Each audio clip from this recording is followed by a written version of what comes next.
वही अखिलेश यादव हैं जो भारतीय जनता पार्टी पर जाति की राजनीति करने का आरोप लगाते हैं।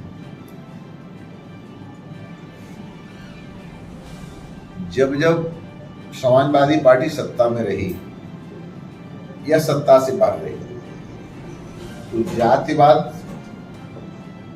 और तुष्टीकरण, इनकी पार्टी की यही दो खंबे हैं जिस पर पार्टी टिकी हुई है, एक तुष्टीकरण, एक जातिवाद। भारतीय जनता पार्टी एकात्म मानववाद और अंत्योदय, हम एकात्म मानववाद अंत्योदय की बात करते हैं, यह तुष्टीकरण जातिवाद की बात करते हैं।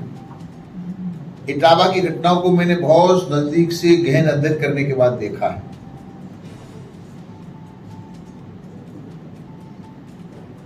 छद्मवेश में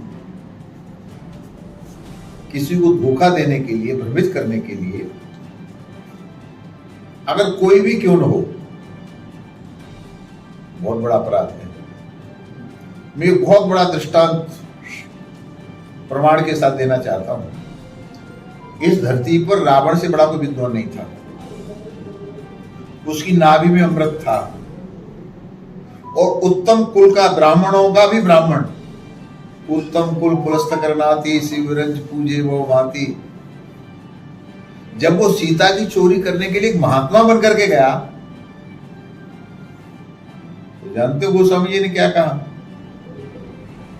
उत्तम कुल पुलस्त करनाती शिवरंज पूजे वो भांति, सो 10 शीश स्वान की नाई। उस ब्राह्मण को कुत्ता कह दिया गोस्वामी जी ने। किसी ब्राह्मण ने तो बुरा नहीं माना, कोई लड़ाई झगड़ा तो नहीं हुआ, क्योंकि वो वेश बदल करके गया। इटावा की घटना भी ऐसी है, जिनकी उत्तराधिकारी कह रहे हैं उनके पास 2 आधार कार्ड, एक में ब्राह्मण लिखा है, एक में यादव लिखा है। ये रोगन्या है क्या जो वेश बदल करके देश में रह रहे हैं? ये आतंकवादी है जो छुप के रह रहे हैं। आप यादव यादव लिखो ना, कौन मना करता है? यादव लिख करके कथा करो, कौन रोक रहा है तुमको? मुझे कौन रोक रहा है? और ये सर्वविदित है, राम ठाकुर थे, रावण ब्राह्मण था, राम ने रावण को मारा। आज तक किसी ब्राह्मण ने राम का पुतला तो नहीं जलाया, क्योंकि पता था वो गलत है। तो ब्राह्मण तो इतना समझदार है, इतना बड़ा उत्तम कुल का सबसे बड़ा पंडित राम ने भी जिसे पूजन के लिए बुलाया, उसका पुतला तो किसी ने नहीं जलाया। राम का पुतला तो किसी ने जलाया? क्यों हमारे भगवान, हमारे पंडित जी को क्यों मार दिया? तो यहां गुणों से पूजा होती है, जाति से पूजा नहीं होती।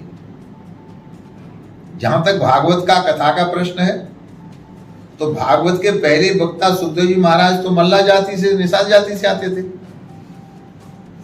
आज तक तो ब्राह्मण ने नहीं कहा अगर ये निषादों की लिखी हुई भागवत है हम इसको नहीं छुएंगे। व्यास तो मल्ला के बेटे थे। कौन से व्यास? जिन्होंने 4 वेदों को लिपिबद्ध किया, पुराणों की रचना की। और वाल्मीकि रामायण लिखने वाले दलित समाज से वाल्मीकि जी आते थे। जो रामचरितमानस है उसको लिखने वाले तो ओबीसी समाज से आते थे। तो सनातन धर्म बहुत बड़ा है। हमारे शास्त्र में कहा अयम निजः परोवेति गणना लघु चेतसाम उदार चरिता नाम तो वसुधैव कुटुम्बकम। हम पृथ्वी पर, वसुधा पर रहने वालों को अपना मानते हैं, तो हमारे अंदर यादव ब्राह्मण ठाकुर कहां से आ गया? परंतु ये अखिलेश की पार्टी, उनके दिमाग में है जातिवाद। तो जातिवाद का जहर घोल घोल के राजनीति करना चाहते हैं। पर याद रहे, अब देश की जनता जाग गई है। अगर हम जातिवाद को देखते तो मोहन यादव को मुख्यमंत्री बनाते क्या? अगर हम जातिवाद को देखते तो आरिफ खान को गवर्नर बनाते क्या? तो ये जातिवाद की राजनीति समाजवादी पार्टी और माननीय अखिलेश जी कर सकते हैं। ब्राह्मण भी बहुत समझदार है, हिंदुस्तान की जनता समझदार है। अब जातिवाद और तुष्टीकरण की राजनीति करने वालों की दाल नहीं गलने वाली। 2017 हेलो गाइस, अगर आपको हमारे वीडियो पसंद आते हैं तो ज्यादा से ज्यादा हमारे वीडियो को शेयर कीजिए, चैनल को सब्सक्राइब कीजिए, बेल आइकन को अवश्य दबाइए जिससे हमारे लेटेस्ट अपडेट आप तक आसानी से पहुंच सके।